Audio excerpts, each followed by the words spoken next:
Assalamualaikum warahmatullahi ta'ala wabarakatuh.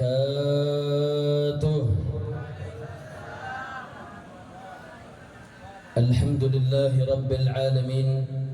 Wassalatu wassalamil atamanil akmalanil adwamanil mutalaziman ala sayyidina wa habibina wa syafi'ina wa qurrata a'yunina nabiyyina Muhammadin wa ala alihi at-tahirin wa ashabihi al-ghurril mayamin wa man tabi'ahum bi ihsanin ila yaumiddin.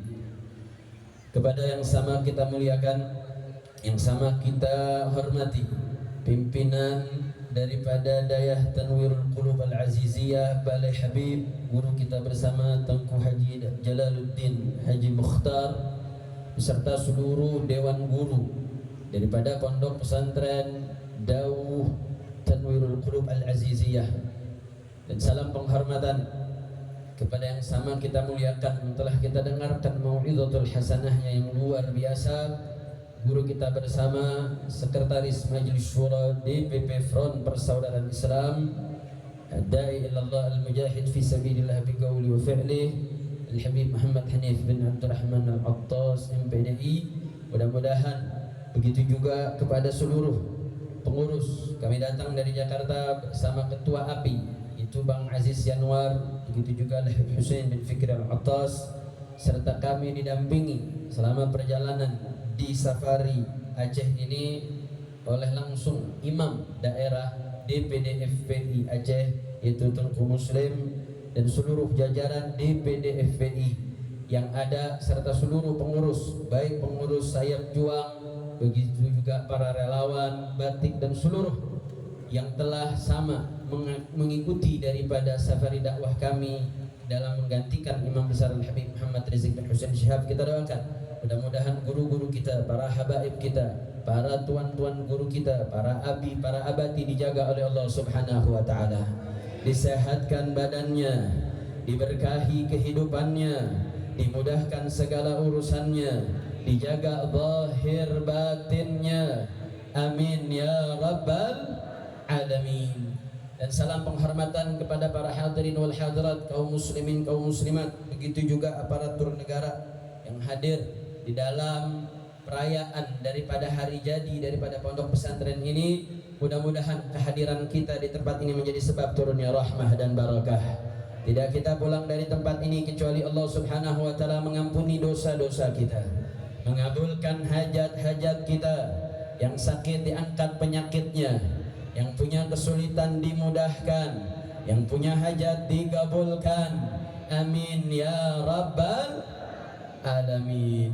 Alhamdulillah, dalam kesempatan ini kami merasakan apa yang tadi telah disampaikan dalam sambutan Shahibul Bait, bagaimana kami merasakan mahabbah, kecintaan masyarakat Aceh kepada para alimil ulama, kepada para habaib. Itu bukan hanya sekedar di lisan, tapi mahabbah tersebut betul-betul tampak dan sangat-sangat jelas kami rasakan mahabbah tersebut. Bahkan daripada pondok pesantren ini pun disebut tadi Balai Habib. Maka mengingatkan daripada ini semua saudara, dalam salah satu riwayat ketika Sayyidina Anas ibn Malik mendengarkan satu dialog di mana saat itu ada seorang Arab Badui yang mendatangi Nabi kita Sayyiduna Muhammad sallallahu alaihi wasallam. Saat itu dalam salah satu riwayat, sang Arab Badui ini bertanya, "Mata sa'ah ya Rasulullah?" Kapan sih hari kiamat? Ini Arab Badui mempertanyakan satu soal yang simpel, tapi kemudian Nabi jawab dengan pertanyaan lanjutan, saudara, "Mada adatta laha?" Emang kau udah siapin apa kok nanya-nanya hari kiamat? Apa jawab sang Arab Badui? Saudara, la syai'. Enggak, saya enggak siapkan apa-apa. Saya enggak memiliki apa-apa.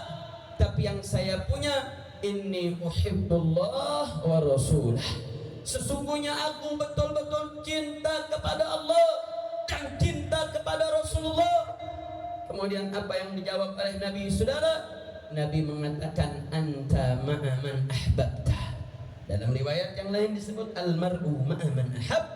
Engkau bersama yang kau cintai. Seseorang bersama dengan siapa yang dia cinta.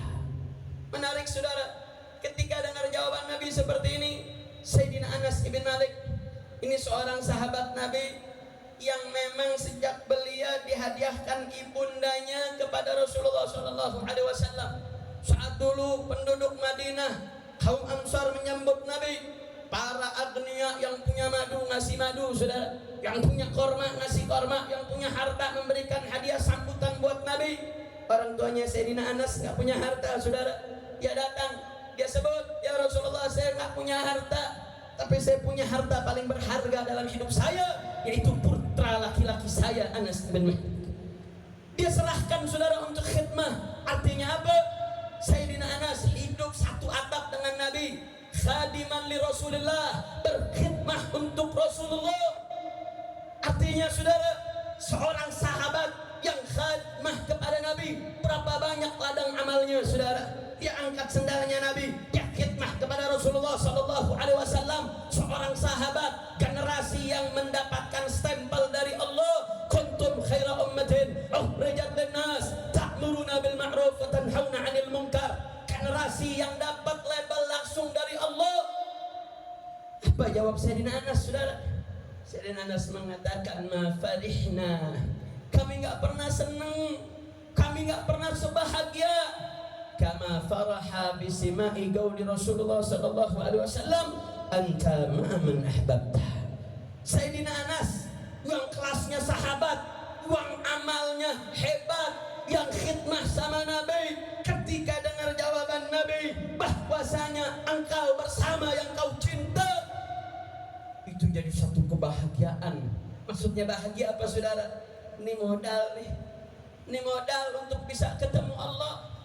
Kemudian saat itu Sayyidina Anas berikrar di hadapan daripada perawinya, saudara, di mana Sayyidina Anas mengatakan, aku cinta kepada Allah, inni uhibbullah wa rasulah wa Abu Bakr wa Umar wa arju an akuna bihubbi iyahum an akuna ma'ahum wa in lam a'mal bi a'malihim. Aku bersaksi, aku cinta kepada Allah, aku cinta kepada Rasulullah, aku cinta kepada Sayyidina Abu Bakar, aku cinta kepada Sayyidina Umar, dan aku berharap dengan cintaku kepada mereka itu, mudah-mudahan aku bisa membersamai mereka walaupun aku tidak beramal seperti amal mereka. Menarik, saudara, Al-Imam Nawawi ketika menggarisbawahi, memberikan catatan terhadap hadis ini, Imam Nawawi mengatakan bahwasanya hadis ini, baik yang riwayatnya al-mar'u ma'aman ahab atau anta ma'aman ahbabta, kata saya Imam Nawawi mengatakan dalam hadis ini terdapat fadlu hubbillah wa rasulihi wa hubbis salihina wa ahlil khairi al-ahya wal amwat. Di dalam hadis ini terdapat satu keutamaan, rasa mahabbah, cinta kepada Allah, cinta kepada Rasulullah, cinta kepada orang-orang saleh, cinta kepada orang-orang pilihan, baik dia masih hidupkah ataupun sudah wafat. Di dalam kecintaan tersebut terdapat anugerah yang besar. Tapi nggak berhenti di sini, saudara. Apa yang Imam Nawawi sampaikan? Beliau katakan kecintaan ini nggak cuma sekedar ngaku cinta. Kalau cuma ngomong saya cinta, nggak usah orang, saudara. Burung beo, tahu burung beo? Tahu burung beo? Burung beo kalau tiap hari diajarin saya cinta Allah, saya cinta Nabi, saya mau tanya, burung bisa nggak ngomong begitu? Bisa gak? Bisa gak? Bisa, saudara. Makanya ucapan Sayyidina Anas mengatakan wa in lam a'mal bi a'malihim, diberikan catatan oleh Imam Nawawi bahwasanya fadilah tersebut, keutamaan tersebut, ma'iyah tersebut bisa dia peroleh dengan syarat satu, imtithalu bi amrihima, jalanin perintah keduanya, perintah Allah dan perintah Rasulullah yang dijalankan oleh orang-orang saleh, yang dijalankan oleh ahlul akhyar, wajtina binahyihima, dan jauhkan larangan mereka, larangan Allah, apa-apa yang dimakruhkan oleh Rasulullah. baru ma'iyahnya bisa berjalan. Artinya apa saudara? Hadis ini bisa menjadi satu keutamaan besar. Ada syaratnya, nggak cuma sekedar mengaku cinta. Kira-kira jelas tidak? Kira-kira jelas tidak? Jelas tidak? Makanya Imam Haddad saudara, beliau mengatakan setelah mencari para ahli muhaqqiqin, ketika mempelajari pendapat para ulama ketika mentafsirkan ini, beliau mengatakan bahwasanya la budda ayyakunal muhibbu ayyuwafiqa man yuhib, bahwasanya seorang pecinta harus sesuai dengan yang dicinta fi kulliyatil umur, dalam perkara-perkara yang kulliyat. Beliau menggaris bawahi ada 4. Kalau mau ada ma'iyah tadi, kalau mau dapat anugerah tadi, mesti ada 4 perkara dia samakan antara yang mencinta dengan yang dicinta, saudara. 1, dia mesti sama tauhidnya. Artinya apa? Kecintaan antara yang berbeda dalam iman, kecintaannya la yufidu syai'a, nggak akan memberikan faedah apapun, saudara. Yang kedua, dia harus mengerjakan daripada fardul lazimah, dia mengerjakan daripada perbuatan-perbuatan yang wajib, yang lazim. Nggak bisa ngaku cinta, ngaku betul-betul mahabbah, tapi sholat enggak, puasa kagak, perbuatan wajib dia tinggal. Mau dia ada di ormas apapun, mau teriak takbirnya paling kencang, kalau kewajiban dia tinggal, dia tidak jalankan, maka mahabbahnya ma tufidu syai'an, saudara. Mau dia hadir maulid di mana-mana tempat, mau jalankan maulid sebesar apapun, mau alumnus pondok pesantren apapun, kalau tidak menjalankan kewajiban dengan modal mahabbah, mahabbahnya ma tufidu syai'an.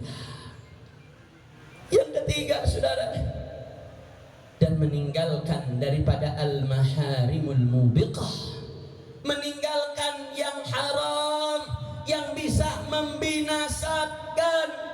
Mengaku mahabbah, mengaku cinta, cinta ulama, cinta habaib, tapi duit riba diembat juga. Bisnisnya bisnis yang haram, judi online tiap pagi masang slot mulu. Nggak bisa. Mahabbah ini nggak sesederhana itu, saudara. Dan fi'lul khair ma tayassar minhu. Yang keempat, kata Imam Haddad, menjalankan perbuatan baik walaupun tayassar, yang dia mampu, saudara. Makanya Imam Hasan Al-Basri pernah mengatakan, la taburrannakum bihadzal hadits, jangan kau tertipu dengan hadis ini. Maksudnya bukan hadisnya yang salah, interpretasi kita mengandalkan hadis ini. Oh, dengan saya hadir maulid kemana-mana, saya nggak sholat nggak apa-apa, saya melakukan perbuatan haram nggak apa-apa, saya berzina, minum minuman keras, melakukan kemaksiatan, yang penting saya hadir maulid, itu adalah bukti cinta saya, maka saya akan bersama Nabi di dalam surga. Syed Muhammad bin Ali mengatakan, al-jannah mahubalash, surga nggak gratis. Nabi mengatakan, al-jannah huffat bil makari wan nar huffat bisyahawat. Surga itu bentangannya yang susah-susah, neraka itu bentangannya yang enak-enak. Maka ada satu riwayat hadis panjang, saudara. Nabi beritakan, hei malaikat Jibril, coba cek surga. Apa malaikat Jibril bilang, saudara? Allah, surga enak benar, nikmat betul. Kata malaikat Jibril, kalau surga kayak begini nggak ada yang nggak mau masuk, ya Allah, pasti mau masuk semua. Allah bentangkan makarih di jalan menuju surga, saudara. Apa kata malaikat Jibril? Dicek lagi, suruh cek lagi. Malaikat Jibril bilang, ya Allah, kalau bentangannya kayak begini siapa yang bisa masuk, ya Allah? Disuruh cek neraka, coba cek neraka. Kata malaikat Jibril, neraka serem betul, neraka begitu mengerikan. Kalau neraka seperti ini nggak ada yang mau masuk neraka, saudara. Dibentangkan syahwat menuju jalan neraka, saudara. Apa kata malaikat Jibril? Ya Allah, kalau bentangannya kayak begini, ini sih nggak ada yang lolos, ini sih bisa semua masuk neraka. Artinya apa, saudara? Bentangan menuju surganya Allah, bentangan yang penuh ujian, yang penuh rintangan, karena surga adalah tempat bagi mereka ketika menggunakan kehidupan di dunianya betul-betul mengekspresikan cintanya. Makanya kata Imam Hasan Al-Basri, la taghurrannakum bihadzal hadits. Hati-hati, jangan sampai kau tertipu dengan hadis ini. Jangan sampai kau hanya mengaku-ngaku cinta. Makanya Imam Al-Buti dalam kitab Kubra Yakiniyat mendeklarasikan sebuah kaidah yang menjadi kaidah yang diimani oleh para alim ulama. In kunta da'iyan fad-dalil wa in kunta naqidan fas-sihhah. Kalau kau punya dakwah, kau ngaku cinta, fad-dalil, tunjukin dong buktinya. Kalau kau punya periwayatan, maka tunjukkan kesahihan riwayatanmu. Itu adalah konsep dasar dalam ajaran agama kita, saudara. Artinya, ya, mahabbah mulia, mahabbah azimah, tapi mahabbah yang bisa membawa kita ma'iyah bersama yang kita cintai harus dengan bukti. Buktikan kecintaan kita dengan imtithalu amrillah. Buktikan dengan ijtinabi nawahihi wa fi'lu ma tayassara minal a'malis salihah. Alhamdulillah. Maka saya mau tanya semua yang hadir di sini, siap berbuat dan buktikan cinta kepada Allah? Siap buktikan cinta kepada Rasulullah? Siap buktikan cinta kepada orang-orang saleh? Takbir. Kita sebagai penutup, saudara, di akhir ada satu pertanyaan dengan segala macam problematika keumatan saat ini. Di akhir zaman yang penuh dengan fitnah ini, apa yang harus menjadi pegangan kita? Bagaimana kita bisa merealisasikan bagaimana yang tadi Habib Hanif sampaikan, agar betul-betul memfokuskan diri kita untuk menjalankan aturan Allah dengan cara yang berakhlak. Al-Habib Abdullah bin Alwi Al-Haddad pernah mengatakan, memberikan satu gambaran, yang mana gambaran tersebut bisa menjadi pegangan kita dan mudah-mudahan ini bisa menjadi bekal pertemuan kita pada kesempatan ini, saudara. Beliau mengatakan, man khalaqa ahlaz zaman, barang siapa yang bercampur baur dengan satu penduduk zaman, kemudian apa yang terjadi? Dhaqa sadruh, hatinya jadi sempit. Kok bisa? Karena yang dia kaji di pondok pesantren, yang dia ngaji di majelis taklim, yang didengar dari ajaran datu-datu orang tuanya, ngajarin untuk menjalankan perintah Allah, menjauhi larangannya. Tapi kok di luar yang maksiat banyak, yang mungkar banyak, pejabatnya khianat, aparatnya tidak jaga amanat, rusak moral, rusak akhlak. Dhaqa sadruh, sempit hatinya, bingung. Siapa yang kita lakukan? Apa yang bisa kita perbuat? Bahkan wa fasada amru, keadaan tersebut semakin memburuk. Wa fasada amruh, rusak urusannya, urusan keluarganya rusak, urusan wilayahnya rusak, kampungnya rusak, negaranya rusak. Bahkan apa yang terjadi, farubbama kamat nafsu faghalabatu, sampai-sampai apa yang terjadi, saudara? Hawa nafsu sudah menguasai, akal sudah tidak lagi mampu berpikir, gak bisa bedain mana halal, mana haram, mana yang berakhlak, mana yang tidak berakhlak, mana yang kapan harus tutup aurat, kapan buka aurat. Dan apa yang ucap Imam Haddad kejadian sekarang, saudara. Bagaimana rusaknya zaman begitu mengerikan. Perempuan sudah tidak lagi punya rasa malu, kemaksiatan diumbar, media-media sosial menjadi ajang untuk mempertontonkan aurat, kemaksiatan, kefasikan menjadi satu hal yang normal dan wajar. Pejabatnya diam, bahkan memfasilitasi. Ulamanya nutup mata, ulamanya fokus gedein pondoknya, ulamanya fokus gedein majelisnya, ulamanya memperbanyak hartanya, nggak peduli mau anak-anak mudanya rusak, mau negaranya hancur, mau negaranya rusak, kemaksiatan, kemungkaran di mana-mana, tidak peduli. Apa yang terjadi, saudara?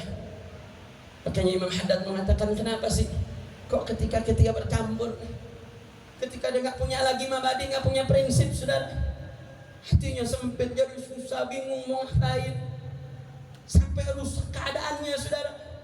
sampai akhirnya terbelenggu dengan segala keadaan. Imam Haddad sudah berikan poinnya saudara, di anna aqwalahum wa af'alahum kharijatun an siratil mustaqim.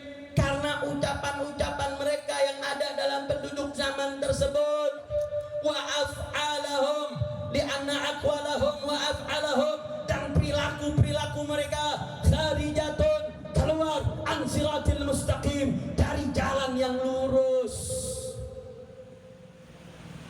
Nah sekarang pertanyaannya gimana nih biar nggak bercampur dengan penduduk zaman, biar nggak terwarnai tapi justru mewarnai? Fastaqim bitsalah, kata Imam Haddad, pegang 3 perkara saudara. Kalau 3 perkara ini nggak dipegang, maka gampang tergerus dengan zaman dan rusaknya masa saudara. Apa kata Imam Haddad? 1, tadabbur bi tilawatil Quran. Tadabbur bi tilawatil Quran, tadabbur dengan bacaan Al-Quran. Saudara, Anda kenapa rusak zaman kita saudara? Boro-boro tadabbur aja. Baca Qurannya juga mungkin bulan Ramadan doang. Itu pun di awal-awal saudara. Baca Quran sudah jarang, baca Al-Quran sudah ditinggalkan. Pantas kalau kerusakan berada di mana-mana saudara. Yang kedua, kata Imam Haddad, tafakkur bisyari salafi soleh. Jangan pernah lepas dengan pemikiran orang-orang soleh. Baca sejarah mereka. Orang tua punya kewajiban untuk memperkenalkan Nabi dan para sahabat kepada putra-putrinya. Alimu auladakum hubba nabikum. Ajarkan daripada anak-anak kalian cinta kepada Rasulullah Sallallahu Alaihi Wasallam. Dan siapa-siapa yang cinta kepada Rasulullah, itu kewajiban orang tua saudara.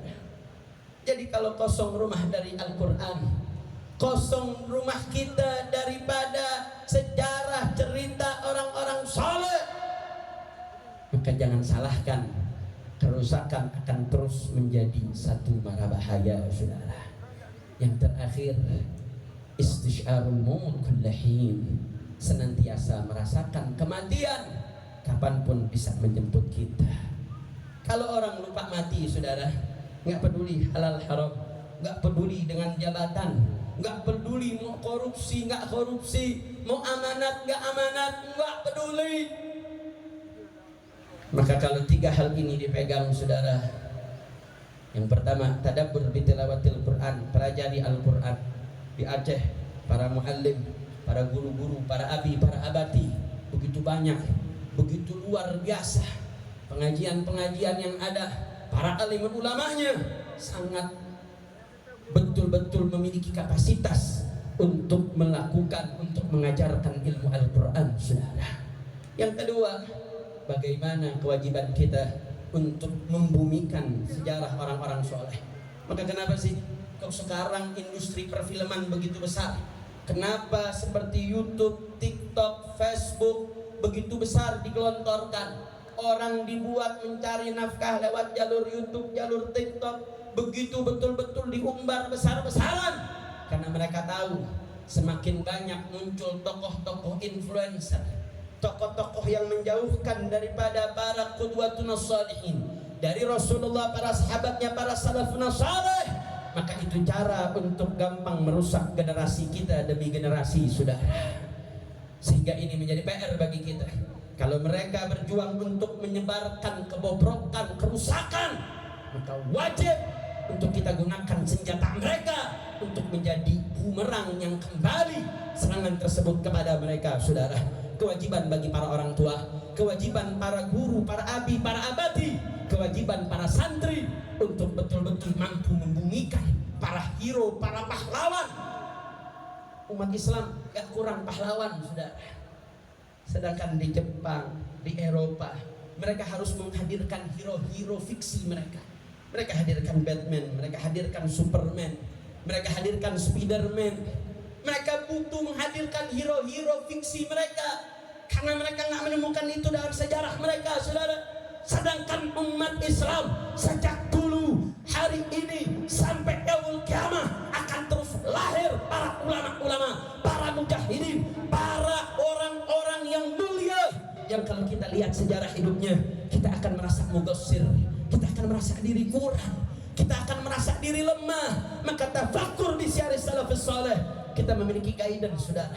Kita memiliki pattern, kita memiliki pola bagaimana kita menjadi seorang ayah, pola kita bagaimana menjadi seorang murid, pola kita bagaimana untuk menjadi pribadi yang bisa mendapatkan kemuliaan sebagaimana kemuliaan para awail, para mutaqaddimin, saudara.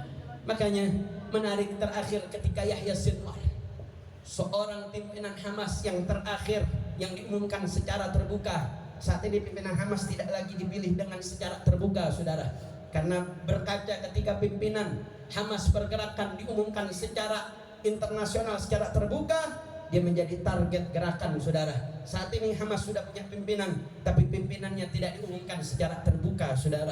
Tujuannya untuk menjaga agar gerakan ini terus berjalan. Bagaimana peristiwa syahidnya Yahya Sinwar dengan tongkatnya, dengan tubuh yang sudah terluka, bahkan diinformasikan sudah 3 hari beliau tidak makan. Ketika diotopsi, tubuh beliau dibawa ke Israel. Di Israel punya basis data saat beliau 20 tahun lebih di penjara di Israel, saudara. Dilihat ternyata perutnya itu 3 hari sudah kosong, nggak kelewatan air, nggak kelewatan makanan, saudara. Subhanallah. Para ulama mengatakan Syekh Yahya Sinwar mampu mempermalukan Israel padahal jasadnya sudah meninggal. Kenapa mampu mempermalukan, saudara? Karena dulu Israel yang selalu menggembar-gemborkan, saudara, bahwasanya pimpinan Hamas itu hidup dalam kegemahan, hidup dalam kemewahan, makan bergilimangan dengan makanan, hidup dengan dolar di sekelilingnya, menjadikan tawanan perang sebagai tameng-tameng hidup mereka. Ternyata itu tuduhan fitnah belaka, saudara. Dan Allah Subhanahu wa taala buktikan bahwa Syekh Yahya Sinwar bahkan menjadi pahlawan superhero yang saat ini digandrungi di seluruh dunia. Di Jepang mulai muncul karikatur Syekh Yahya Sinwar dengan bangkunya yang historik, duduk di hadapannya yaitu Spiderman, Superman, Batman tunduk menghadap di hadapan Syekh Yahya Sinwar. Dan saat ini novel-novel keluar, saudara. Dia katakan the real superhero Yahya Sinwar. Bukan muslim yang buat, saudara. Di Eropa saat ini begitu luar biasa. Bahkan tingkat masuk Islam saat ini di Eropa meningkat gara-gara perjuangan sabar dan tegarnya para ulama, para mujahidin di tanah Palestina, saudara. Artinya apa? Umat Islam nggak kekurangan para ulama. Umat Islam nggak kekurangan tokoh, saudara. Ulama, para mujahidin dari generasi Rasulullah, sahabat, mutaqaddimin, mutaakhirin sampai hari ini pun begitu banyak tokoh-tokoh yang mampu untuk menjadi qudwah bagi kita, saudara. Tinggal pertanyaannya, mau nggak kita mentransformasi itu kepada generasi-generasi sebelumnya, saudara? Karena kata Imam Haddad, kalau ketika kita kosong terhadap qudwah, maka apa yang terjadi, saudara? Dia akan mencari panutannya sendiri. Dia akan panutan dengan pemain bola, dia akan panutan dengan artis Korea, dia akan panutan dengan artis-artis yang mungkin nggak pernah sujud kepada Allah, yang mungkin nggak pernah kena air wudhu sepanjang hidupnya, saudara. Maka itu tugas bagi orang tua. Kerusakan itu bisa terjadi, jangan salahkan, bisa jadi kita punya saham terhadap itu semua, saudara. Mudah-mudahan Allah berkahi kita semua. Mudah-mudahan Allah jaga generasi muda kita. Mudah-mudahan pondok pesantren daripada Daya Tanwirul Qulub Al-Aziziyah dijadikan ma'hadan salihan, ma'hadan mubarakan, ma'hadan alladhi yukhrijul ulama'il amilin al-mujahidin fi sabil rabbil alamin. Amin ya rabbal alamin. Sebagai penutup, saudara, apa yang tadi telah disampaikan oleh guru kita daripada Tengku Haji Jalaluddin Haji Mukhtar, bagaimana seharusnya yang berdiri tempat ini, yang hadir bersama para hadirin wal hadirat adalah guru kita bersama Sayyidul Walid Al-Imamul Akbar Al-Habib Muhammad Rizq bin Husain Syihab. Namun sejak beliau pulang dari kota suci Mekah, beliau mengalami keadaan kesehatan yang cukup memberatkan beliau, karena beliau tidak lagi muda seperti dulu. Beliau sudah memasuki umur hampir 50 tahun lebih, saudara, sehingga kondisi fisik beliau hampir 60 tahun, saudara, karena beliau lahir tahun 65. Bagaimana begitu berat semenjak beliau muda, beliau sudah habiskan sejak pulang dari kota suci Mekah, belajar dulu, saudara, dari negeri Saudi Arabia. beliau menghabiskan hidupnya berdakwah keliling kota, desa, hampir seluruh penjuru Indonesia beliau sudah hadiri, beliau sudah datang, saudara. Sehingga saat ini kondisi fisik beliau tidak lagi seperti dulu. Sehingga beliau pada saat pulang, beliau memaksakan hadir saat 212. Begitupun juga beliau memaksakan diri untuk hadir di haul 6 syuhada, saudara. Dan saat itu karena beliau terlalu memaksakan, setelah hadir itu beliau langsung masuk rumah sakit melanjutkan perawatan. Maka kemudian beliau dengan mempertimbangkan daripada masukan para dokter yang merawat beliau, meminta untuk menjaga stamina, menjaga fisik jauh lebih daripada sebelumnya, karena khawatir takut kalau dipaksakan kemudian semakin memburuk. Maka dengan berat hati beliau mengirim kami berdua, Habib Muhammad Hanif bin Abdurrahman Al-Attas, begitu juga Al-Fakir, untuk menyampaikan permohonan maaf kepada seluruh masyarakat Aceh yang belum bisa sempat pada saat ini bermuajahah. Maka saya mau tanya semua yang hadir di sini, kira-kira permohonan maaf imam besar kira-kira diterima nggak? Ridho atau tidak? Rela atau tidak? Mari kita baca suratul Fatihah, kita niatin biniatis syifa wad dawah li habibina al-mahbub al-habib Muhammad Rizq bin Husain Syihab, ala anna Allah yashfihu shifaan taman kamilan ajilan bijahi nabil Mustafa Khadijatul Kubra wa Aisyah ridha bisirril Fatihah. أعوذ بالله من الشيطان الرجيم بسم الله الرحمن الرحيم الحمد لله رب العالمين الرحمن الرحيم مالك يوم الدين إياك نعبد وإياك نستعين اهدنا الصراط المستقيم صراط الذين أنعمت عليهم غير المغضوب عليهم ولا الضالين آمين آمين يا رب العالمين آمين إن شاء الله. Kalau ke depan beliau sudah fit, sehat, segar, bugar, insya Allah Aceh menjadi satu wilayah yang menjadi daerah yang begitu beliau rindu. Aceh ini banyak sejarahnya. Dari sebelum beliau berangkat, beliau pernah hidup juga di Aceh. Beliau begitu tahu banyak tentang kehidupan di Aceh. Bahkan dalam Safari Akbar yang terakhir yang sudah beredar videonya di YouTube, saudara, bagaimana imam besar mengatakan Aceh ini adalah lokomotif pergerakan perjuangan penerapan syariat di Indonesia. Aceh begitu sangat diharapkan, sehingga mudah-mudahan dengan keberkahan daripada warga Aceh, dengan keberkahan daripada Aceh dalam kekuatan penerapan syariatnya, mudah-mudahan Allah Subhanahu wa taala berkahi negeri Indonesia. Mudah-mudahan Indonesia dijadikan negara yang baldah thayyibah wa rabbun ghafur. Amin ya rabbal alamin. Ini yang bisa saya sampaikan. Mohon maaf atas segala kekurangannya. Wabillahi taufiq wal hidayah. Wassalamualaikum warahmatullahi wabarakatuh.